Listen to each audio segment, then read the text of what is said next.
Broadcasting live from the Capital OTB studios, this is Racing Across America with Seth Merrow.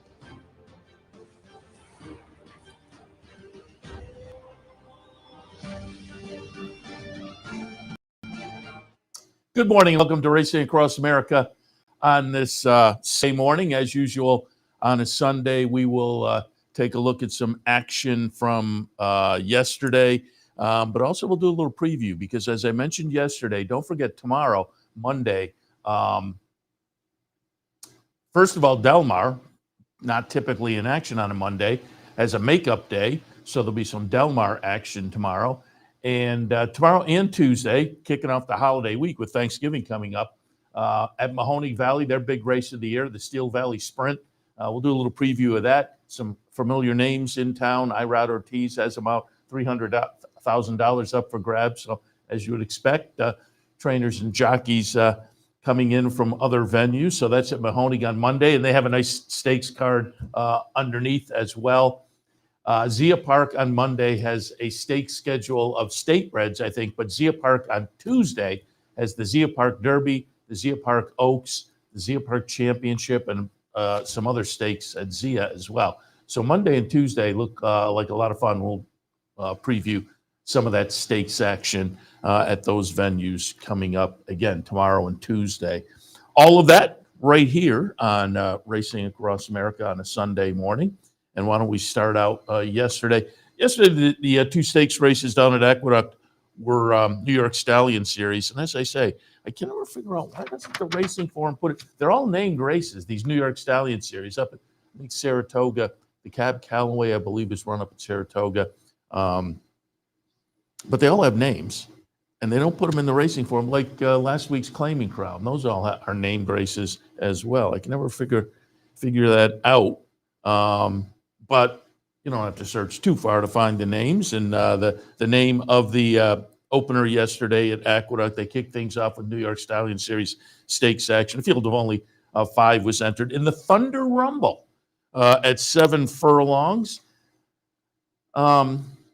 Doc Sullivan was favored, and I expected that. I went with Bank Frenzy, who had beaten Doc Sullivan in the Empire Classic just a few weeks ago. So I went for them to kind of play out in the same fashion, but the betting public had it right. We'll see here. Doc Sullivan, the number 4 horse, under Joel Rosario, trained by John Ortiz. There's a little bit of a duel early in the stretch, but then Doc Sullivan just pulls away from Dr. Kraft, the number 1. Bank Frenzy, my pick, is kind of coming, but you could tell. There were a few strides where I thought, we might get the exacta, but then you realize, that doesn't have enough momentum. Dr. Kraft holds on for second. Bank Frenzy runs third in there.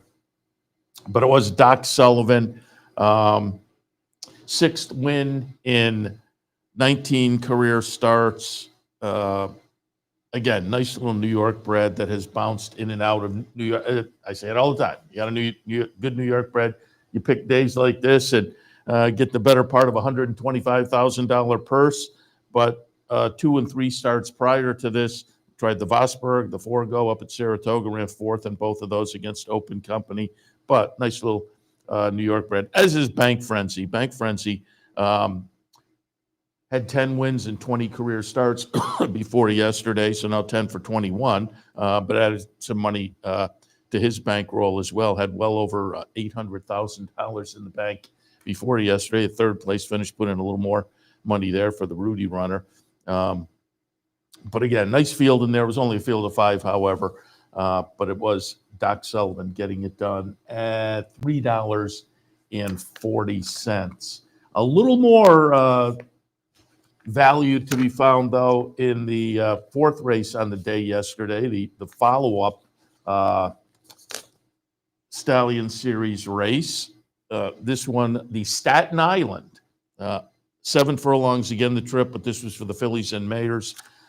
I had it 7, 4, 3, and 2. I think everybody was jumping on board Sunday Girl, the 7. Flavian Prada on board for David Duggan, who was coming in with just a record that looked and numbers that looked to have an edge on this bunch. But if you look down, I mean, fourth in the previous start, third before that, seventh before that. And I said yesterday, the horse eventually went off at 2-5. Well, as I was handicapping in here yesterday, it was 1-9. And I said, I like Sunday Girl. I put Sunday Girl on top, but this horse is not 1-9 invincible. You look at the last three races, that kind of makes it clear. Now, Andy Serling on the pregame show, the NYRA pregame show, also pointed out that had not shown an affinity for wet tracks. And yesterday's track for the fourth race was labeled sloppy and sealed. And so Sunday Girl, again, price seemed a little short, and there was the question mark. And again, I had it 7-4, 3-2, so I was using Cali Magic in the second spot. That one went off at 12-1. And in the third spot, I was using Solo Shot, who went off at 30-1. So I looked up at the board, and you look up at the board, and your top pick is a short price, and you think, yeah, maybe a little vulnerable. Horse to beat, but a little vulnerable. And then your second choice is 12-1. Your third choice is 30-1. I did a little exacta box in here. And because the top pick took so much money, it was just, to me, a crazy payoff. As 4 and 3, the horses I had in second and third run 1-2, again, at 12-1 and 30-1. And the exacta for a couple of bucks was just over $600. As I say, Sunday Girl just took so much action and eventually faded. Sunday Girl did at 2-5, faded to sixth in the field of 7. So maybe validated the thought that on a wet track, Sunday Girl just maybe isn't the same horse. Because in the stretch, there was a moment where you thought, oh, going to be the big favorite's going to go by. But it was only a couple of strides early in the stretch. And then you realized probably not going to get it done. Obviously, at the prices I was rooting for the result that we wound up with, there was an inquiry that was very brief. I'm not sure if you looked at the replays, the pan and the stretch, the head on. Jamie Rodriguez was taking a shot with the second place finish, a real shot, because it was not. There was really nothing there, but the stewards did look for a moment. It was short lived, but it stayed the way it was. So Cali Magic gets it done for Rudy Rodriguez. Ruben Silvera on board again at 12-1. You get $27.18 on the win. Kind of nice, Rudy. They claimed the horse 3 back, and Rudy's a part owner in the horse. And they score in their third start after the claim. They score the first stakes win of the career for the New York bred Cali Magic. But it's been a nice career, stakes win or no. That was start number 48 and win number 12, 9 seconds, 7 thirds. Came into the day well over $700,000. So now has to be approaching $800,000 certainly. With Cali Magic. Again, Rudy trains, part owns. So he was clearly very happy. Had a interview with Maggie in the winner's circle, and always fun to hear from Rudy. And again, nice performance there yesterday by Cali Magic. A couple of the New York Stallion Series races, highlighting the stakes action yesterday in New York. And just to kind of follow up the recap that was sent out by the press office yesterday, I did want to note, because everybody has been commenting on it, from coming back, this was the day after the Breeders' Cup. It was still Belmont at Aqueduct meet. But Flavien Prat comes back from the Breeders' Cup. The story is, took the red eye, got in at about 3 a.m., got a little sleep, and comes over to Aqueduct and proceeds to win seven races. And again, I think that was the last day of the Belmont at Aqueduct meet, and then Aqueduct started. And so Aqueduct's only been going relatively briefly, but Flavien Prat at this point in the fall meet, and again, he's expected to stay in New York this winter. It'll be really interesting to see how that works out. I would think, given the role he is on, but again, early in the Aqueduct proper meet, Flavien Prat 26 wins over Manny Franco with 14. So he's almost doubled the number of wins of the second place finisher. Jose Lezcano and Kendrick Carmouche both with 11, and Ricardo Santana with 8. But Flavian just kind of running away. A trainer side, Linda Rice, 15 versus Chad Brown with 10, and then you have a number back there with 6 wins. But again, Flavian Prat just clearly on a roll. At Churchill yesterday, I want to say the main track was listed off, but the turf early in the day was listed as firm. Yeah, and it was still in the chart for the feature yesterday, was listed as firm. It was the Commonwealth Turf Grade 3 event, mile and a 16th on the grass. I used Chapman's Peak on top. Chapman's Peak went off at 9-2. Chapman's Peak was the number 8 horse who looks pretty good here and takes the lead, but can't hold off at oncoming Giacosa, the number 7. A horse I looked at, I didn't pull the trigger on, Keith DeSormo, Jose Ortiz, and you can see has the momentum here. I'm hoping, and then I realized, nope, has the momentum, going to go by mine. Just gets by, though. Chart margin is ahead. Giacosa went off at 7-2. The favorite in here at 5-2 was Troubleshooting. Horse I had down at the bottom of my mix. And that one, the favorite, runs 9th in the field of 10. Manzetti was a little bit interesting to me as well as the winner of the King's Plate this year, coming down from Woodbine for Kevin Attard. But Manzetti, betting public let that one get away at 12-1 and ran 8th in the field of 10. Chapman's Peak, again, my top pick, ran okay at 9-2. Did just, the head bob. You could see the winner had the momentum. But Giacosa does get it done. As I say, Keith Sormo and Jose Ortiz. Start number 13, win number 4, and picked up the better part of the $300 purse to become a millionaire on the career so far for Giacosa. Also maybe notable, 10-1 Flying Mohawk, a horse that was last seen running 10th in the Kentucky Derby, so it'd been off a while, and that one winds up running last in the field of 10 at 10-1. We'll see what we get next from that one. Obviously, had shown some promise earlier on turf, and then then ran second in the Jeff Ruby stake on the synthetic at Turfway. So they took the shot in the Kentucky Derby, well behind Sovereignty that day, running 18th in the Kentucky Derby field this year. And as I say, hadn't been seen since, but comes back on what is clearly the more proper surface for this one. But the layoff was a little too much to overcome. We'll see what's up next maybe for Flying Mohawk. But nice performance again from Giacosa, who was already a grade 2 stakes winner earlier this year in the Secretariat. So nice feature. Again, happily with things holding up so they could get on the turf despite, again, the main track. I'm pretty sure during the day, all day yesterday, it was off. I want to say muddy even, but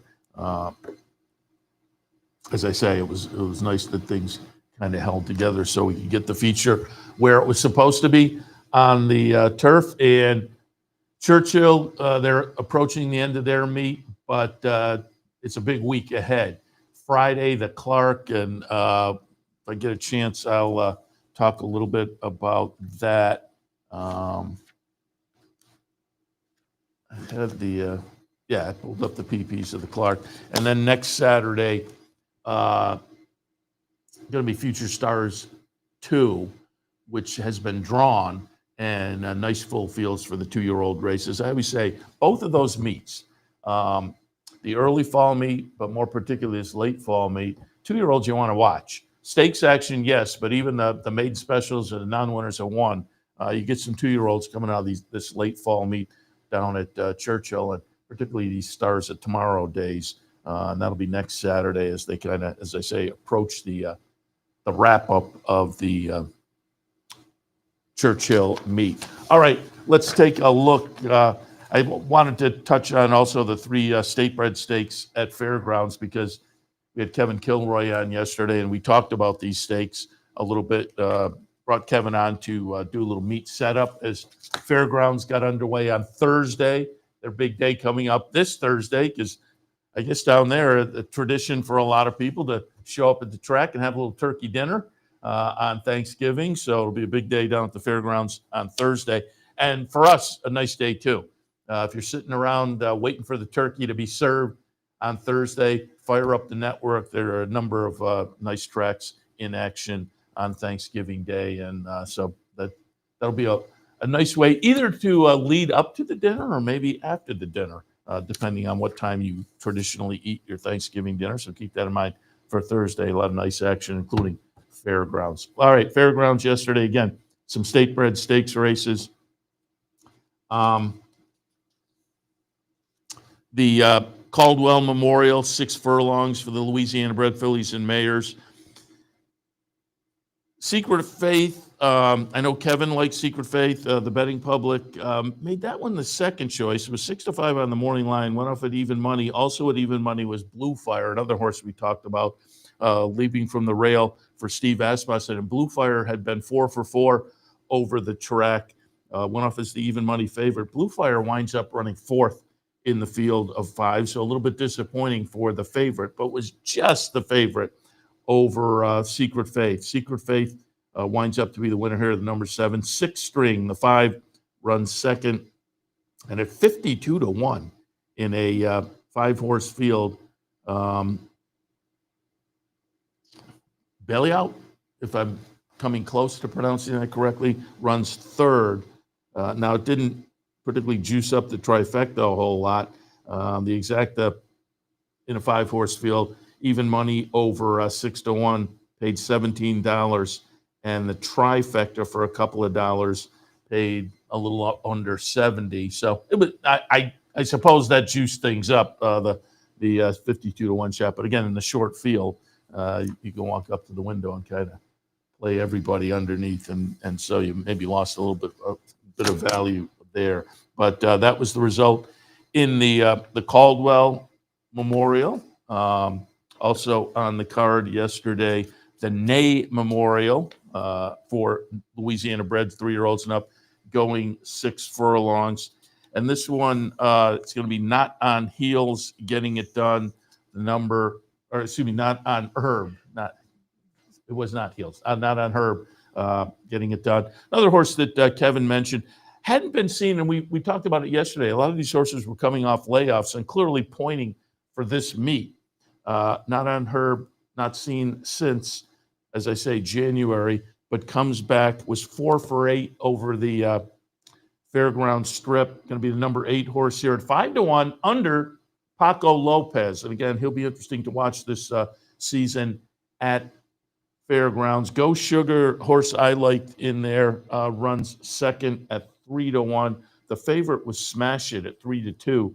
Winds up 7th in the field of 8. So first couple of stakes races on the day, favorites were not doing that well, although it wasn't huge prices getting it done. But 5-1, Not on Herb, you got $12 there. The exacta was okay, $46 for, again, a couple of logical players in the mix. But again, Paco with his troubles with HISA, and Louisiana is not a HISA state. So when they gave him the suspension, he moved his tack to Louisiana, and he's kind of bouncing around some of these Louisiana tracks now, and he'll be a presence, it looks like, at Fairgrounds this winter.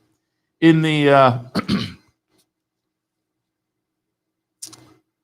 Morial, and I said yesterday, I'm not sure I'm pronouncing that right, but I think I got to be in the ballpark, Morial Memorial. Again, Louisiana breds, 3-year-olds and up, going 1.70 miles. One of the horses we talked about, and I had shown the replay of, was Let Mike Figure It Out. Hadn't been seen since Evangeline in August. Was coming out of a couple of good tries in off-the-turf races. Kevin said he had talked to the jock of Let Mike Figure It Out, and the jock was pretty high early in the day. Kevin had been on the backstretch in the morning before he was on with us. He said the jock seemed pretty high on Let Mike Figure It Out. Deservedly so. Gets away at 7-2. Going to be the number 3 horse here, and gets it done pretty easily. A chart margin of 2.5. Good and Stout runs second at 23-1. He's late again at 14-1, runs third. But Let Mike Figure It Out did score there in the Memorial again at $9.60 pretty easily. But again, it was a nice note from Kevin Kilroy. As I say, he had been bouncing around the backstretch earlier in the day, and he did report Jock seemed pretty high on this one, and deservedly so, it turns out. So there was some of your stakes action from yesterday. Again, it's that time of year where it's kind of late, just depending on the week. I mean, obviously next weekend with the holiday, Friday the Clark and the nice stakes, the 2-year-old stakes action on Saturday down at Churchill will be a little more juice, perhaps, on the stakes side of things. So we look forward to that. But some nice stakes, regardless, yesterday around the country. And as I noted, some good stuff coming up tomorrow and the next day. So we'll take a break. We'll come back. Also, maybe do a little preview of the Clark, have the PPs put up for that. They also have the Clark is Friday, and also on Friday is the Mrs. Revere as well. So we'll take a little look in preview at those and do some news and notes as well when we come back as Racing Across America continues on this Sunday morning. Stay tuned.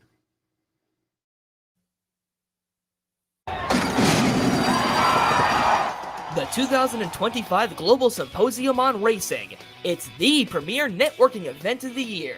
Connect with the who's who of racing. Collaborate face-to-face with key decision makers. Be a part of the international conversation. Discover the latest technology and innovation. Join us December 8th through 10th. Register at racingsymposium.com. Capital OTB is now streaming live on Roku.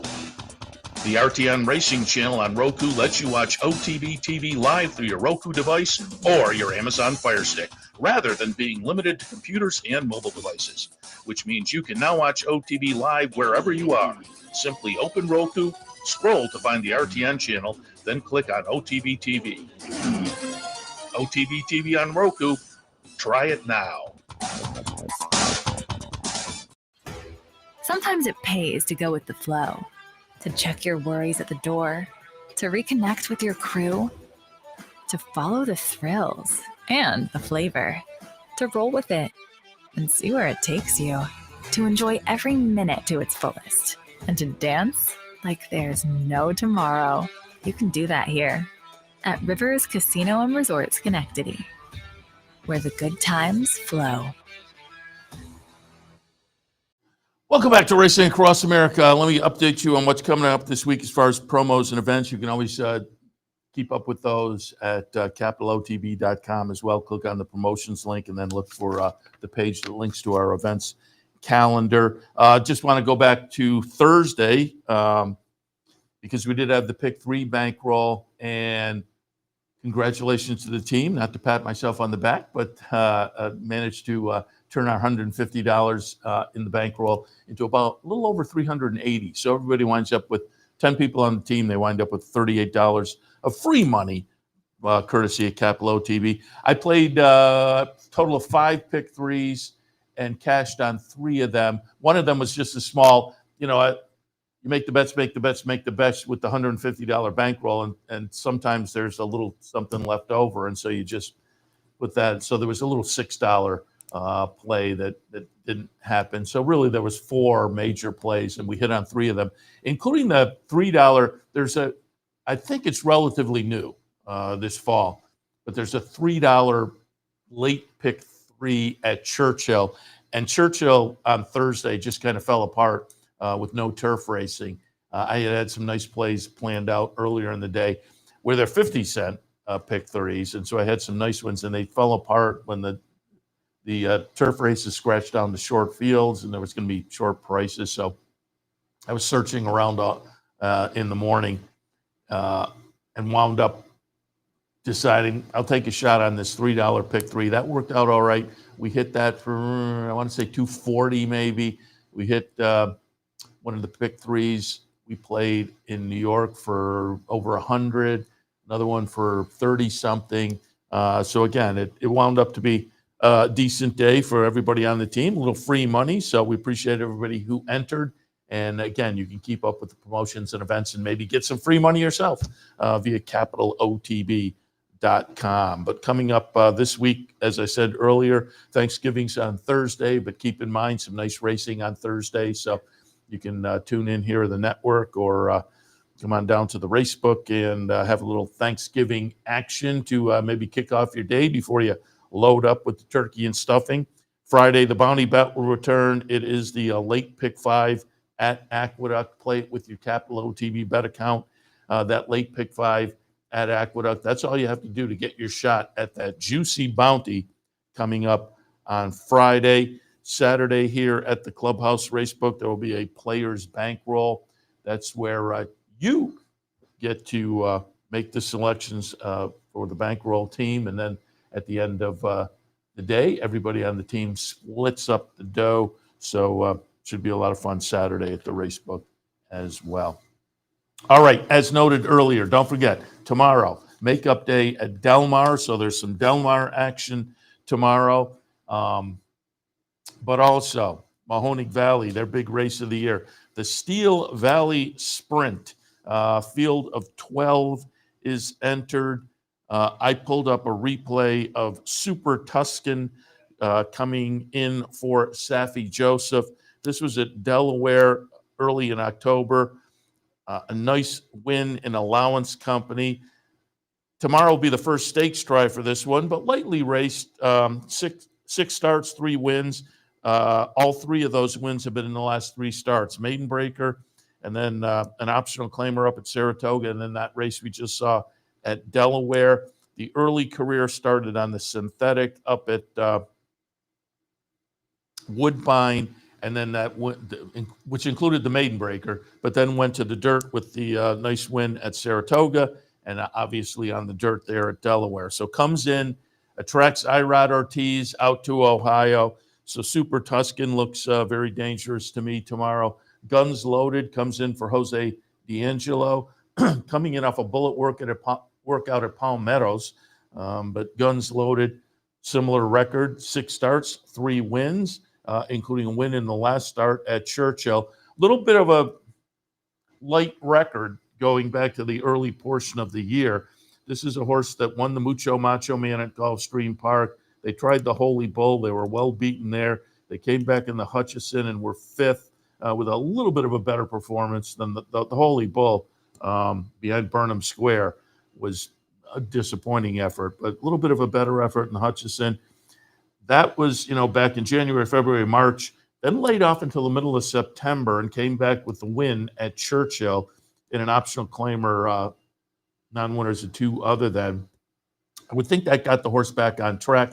Last couple of workouts are okay. Florent Giraud scheduled to ride. So Super Tuscan, Guns Loaded, Faster Gator. Maryland-based. So the latest workouts have been at Laurel, but the horse has been bouncing around. First couple of starts of the career at Laurel, then tried the Bayshore at Aqueduct, ran a good second. Then Pimlico for the Chick Lang, Presque Isle Downs for a stakes race, a couple of races at Charlestown. And last time out was an allowance race right here at Mahoning. And I kind of like that. They went to Mahoning, let's take a shot. Let's see if we like the surface. He did. Faster Gator got it done. Son of a Coma. Again, Maryland base, so had been working the last couple of works at Laurel. That one's interesting. Gets stuck outside, but may offer a price. Tough Catch also looks interesting for Dallas Stewart coming in off a 4th place finish, but a decent try at Keeneland, and Luis Saez is scheduled to ride there. So interesting field. Retribution is in for Cherie DeVoe, lightly raced, but certainly has shown some talent so far. Jose Ortiz scheduled there. So should be a fun race, and it will include some undercard stakes as well. The Mahoning Distaff, $100,000 there. The Cheryl White Memorial, a couple of $100,000 up for grabs. George Weaver has flat out time in that one. Tyler Gaffleone scheduled. Andrea from Safi Joseph. So again, there's The Steel Valley Sprint will be the highlight, but there's a nice undercard of stakes action as well. That's tomorrow, Monday, at Mahoning. Coming up on Tuesday at Zia, the Zia Park Derby and the Zia Park Oaks also on the card. There's a number of stakes on the card, but another one that's notable is the Zia Park Championship, $100,000 for 3-year-olds and up, going a mile and a 16. And there's a decent little field in the championship as well. But Track Phantom is probably the notable in there for Steve Asmussen in the championship. But as I say, the highlight will be the Derby and the Oaks. And did pull up a replay here of Mr. Omaha, who this is the last start for this one, obviously, the middle of October. Oklahoma Classic Cup gets it done, and gets it done pretty easily at Remington. Led all the way and opens up to just about 10 lengths under the wire. Ran third behind Bracket Buster in the Oklahoma Derby. Before that, a close-up fourth in the Super Derby. So Mr. Omaha is a little bit interesting. I put brother Kenny on top, though, for Bill Morey, coming in off a fourth at Keeneland, but won a stake at Churchill in the race before that. So I think brother Kenny is probably intriguing over Master Omaha, who I'll give a little look to. And then Amarosa also intriguing to me. An Iowa bred that has been facing state breds at Prairie Meadows, but has been doing so pretty successfully. Amarosa, 10 starts in the career, 7 wins, couple seconds, and a third. So it's always right there. McKinsey Street, interesting also. Zero Sugar, with only a couple of starts and having not been seen since Oaklawn last year, might be a little bit intriguing if you get a price. Manny Escobar in for the ride there. So that's the Zia Derby, the Zia Oaks, as the name indicates, for the 3-year-old fillies. Got a replay here of Going Deep at Delmar back on September 1st. And this one's on the turf. That's interesting because in 10 career starts, only 2 turf starts. But again, Going Deep, getting it done here. Chart margin's going to be ahead after having led most of the way, guts it out and holds off any oncomers. Comes in for Doug O'Neill. And as I say, in 10 starts, only 2 of them on the turf. They were 2 wins. So seems to like the turf, but the dirt record is okay as well. And so that they elect to come in from Southern California and take the shot at Zia in the Oaks makes that one interesting. Rosado, also Serafia for Steve Asmussen, off a couple of starts, most recently at Ellis and Remington.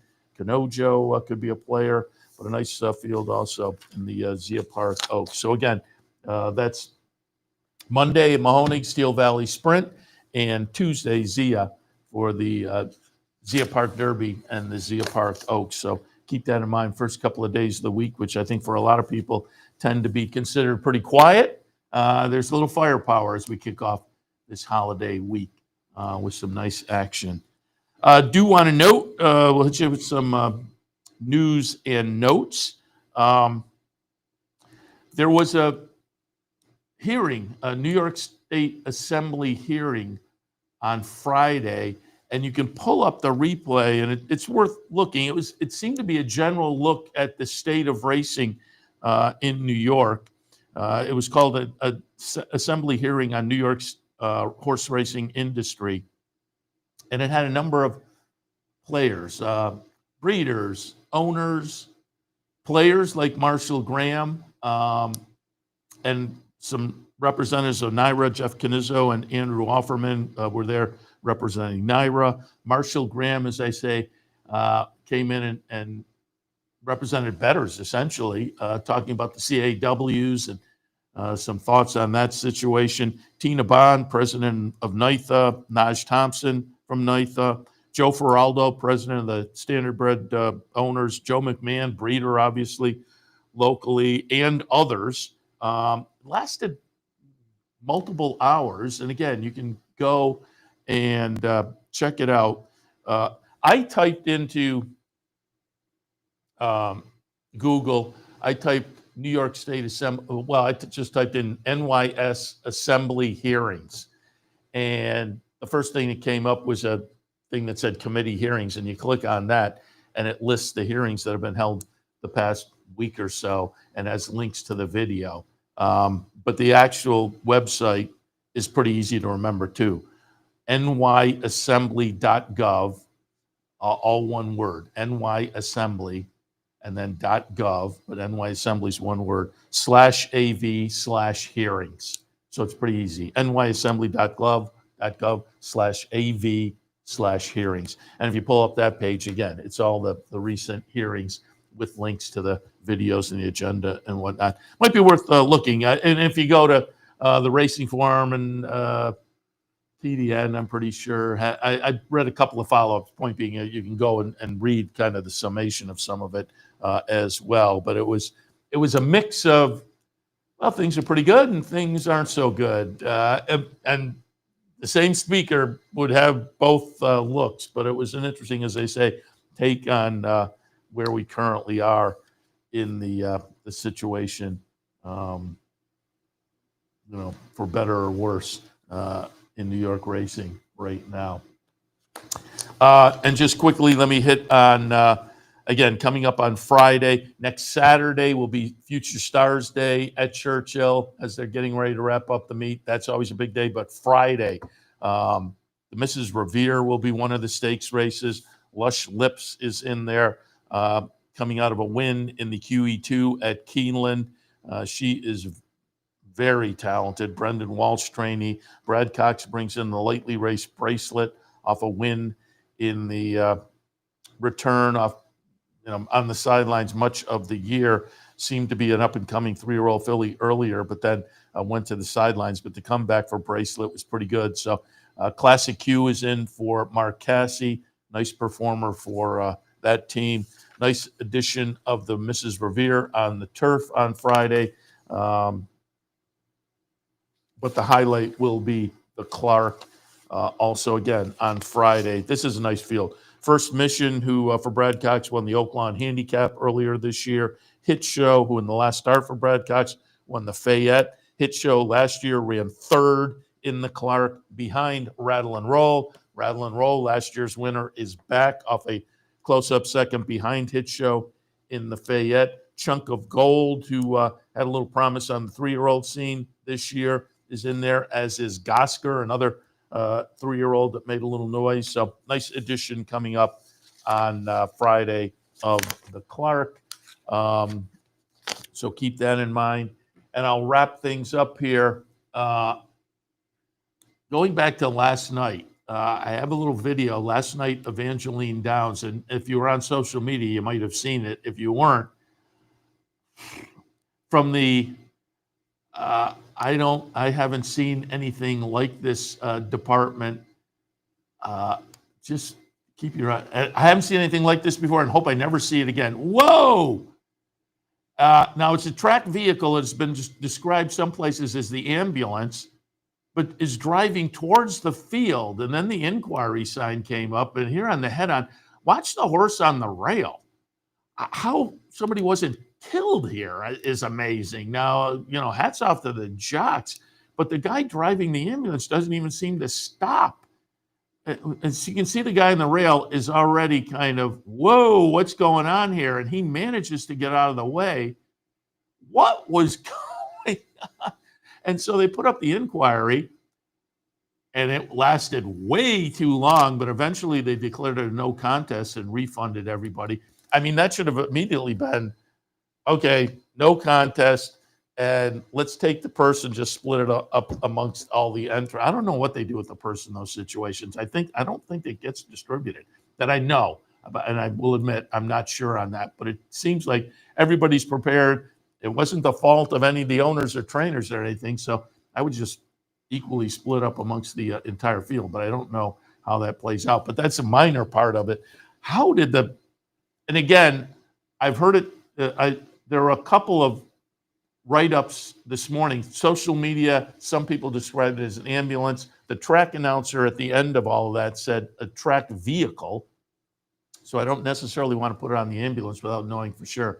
but there were a couple articles this morning in European publications. I haven't seen any follow-up in our, local being United States Racing Form Blood Horse TDF, but something has certainly come out today. I'd love to hear the explanation.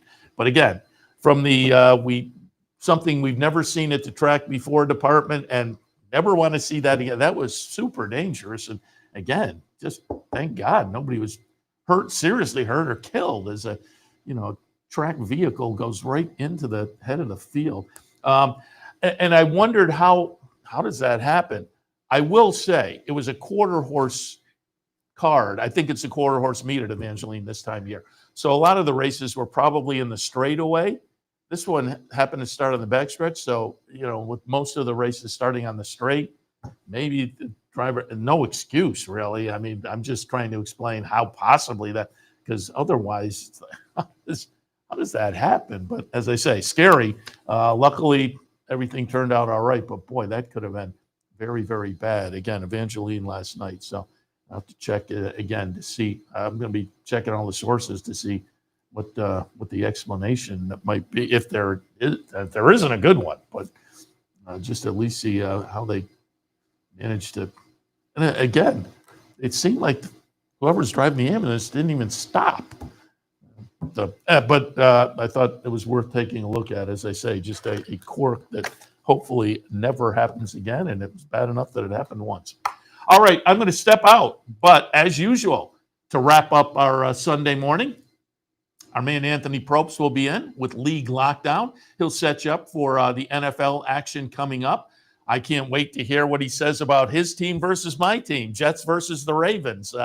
I think he's probably legitimately counting a win, and I can't blame him if he is, because it's been a long season with the Jets.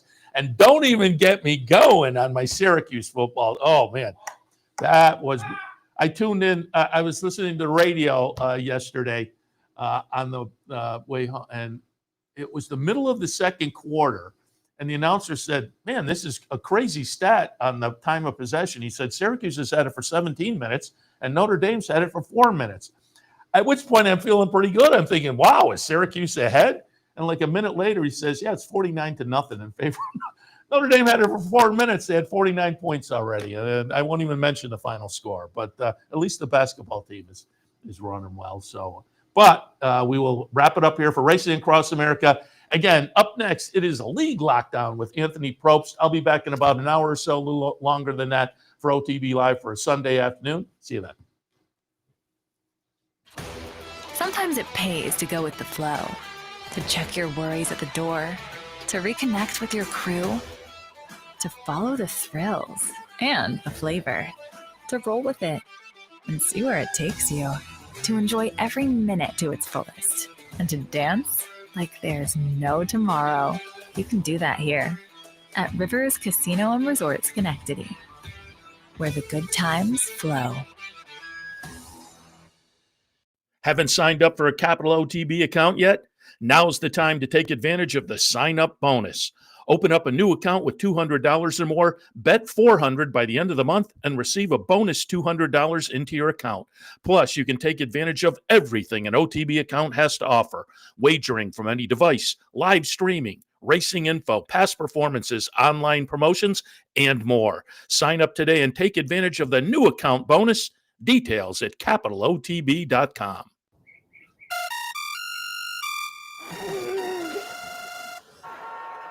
Come on. I want sales reports on my desk by Monday. Whoops. My bad. Love racing?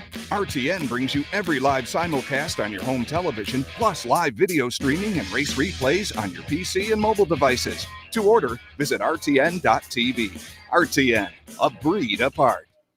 Hello, ladies and gentlemen. Welcome to League Lockdown, brought to you by Capital OTB. I'm Anthony Propst, and I'm going to be previewing every NFL game we got going on today on Sunday. But first, we got to look back at the, what does me pleasure, clutch 23-19 win of the Texans over the Bills. And I'm going to be honest, the Bills were against a defensive nightmare. How about them Texans?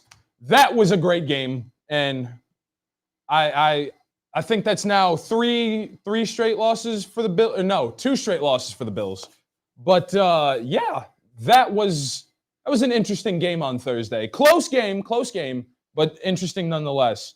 But we always gotta look ahead to see what we got going on today. The big wigs, the 1 o'clock spot. We got the Chiefs versus the Colts. We got the Seahawks versus the Titans. The Vikings against the Packers. The Ravens, as Seth mentioned, again, my Ravens against his Jets. The Lions versus the Giants. The Patriots versus the Bengals. And the Steelers versus the Bears. Now, I want to look at 2 games out of that 1 o'clock spot for 2 reasons. 1, Ravens versus Jets. Justin Fields is not starting this time. This time it'll be Jets QB Tyrod Taylor, who actually got drafted and made his NFL first 3 seasons as a Raven, got drafted in 2011, was there from 2011 to 2014, and ended up going to the Super Bowl with us. Well, Tyrod, good to see you again, brother. And now the Steelers versus the Bears. And the reason why I say I want to look at this one, because Aaron Rodgers last week suffered a fractured wrist. Nothing too bad, nothing too crazy. However, the Steelers doctors are a little concerned about his wanting to play, but he wants to play. So we'll see if he actually does end up making his start, or if it'll end up being Mason Rudolph. We'll have to see how that one goes. Now, 4 o'clock spot, we got the Browns and the Raiders, the Jags and the Cardinals, the Eagles and the Cowboys, and the Falcons and the Saints.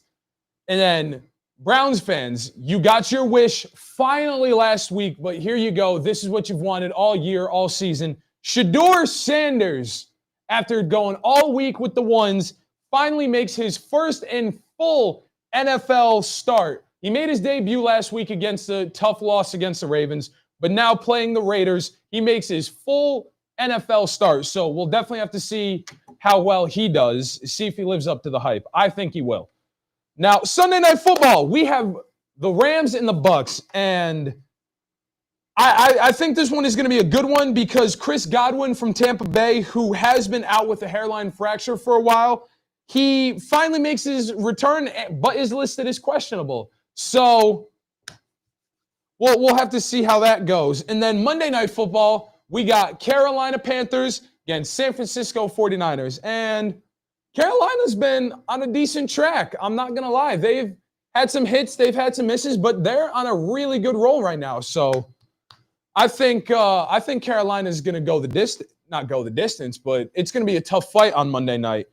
Couple of injuries that we got to look at. Jackson Dart from the Jets, he is still out with concussion protocol, so he unfortunately will not be playing. I believe Jameis Winston will be making the start, will be the Giants QB today against Detroit. Then we have a lot of people who aren't confirmed out or put on injured reserve, but we have them more as listed as questionable. You got Kenneth Walker, the Seahawks running back. You got Aaron Rodgers, kind of, like I said, wants to play, but we'll see how that one goes. You got Alvin Kamara, Saints running back. You got Jadeveon Clowney, the defensive end from Dallas. And then you got Xavier Worthy from the Chiefs. So we'll see who plays and who doesn't. And I'm not going to lie, I don't have a game of the weekend because all these games are either going to be one-sided one way or they're going to be tight-knit, close games. What I want you to keep your eyes out, though, some surprises. I'll personally throw my hat in the ring of Rams and the Bucks, maybe Eagles and Cowboys, but then I'm going to say it, Browns and Raiders, because, again, Shedeur Sanders. Let's see how that one goes. But if you want to come watch all the NFL action, all the horse racing like we got starting down below, come down to our food vendor and partner, Black Bear, get some delicious food, watch all the Sunday NFL action, watch all the horse racing here every Sunday, every weekend, 7-Eleven Central Avenue in Albany. I'm going to wrap it up for this weekend, ladies and gentlemen. I will see you all next weekend here on League Lockdown. And don't forget to stay locked in. Bet.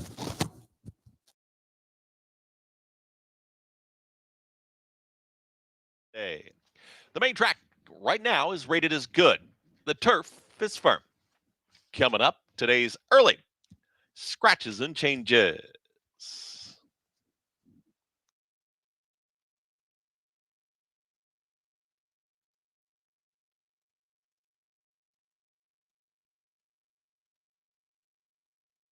Race 1, start of the early pick 5. Scratch the 3, Mamba GG. Scratch the 3 in race 1.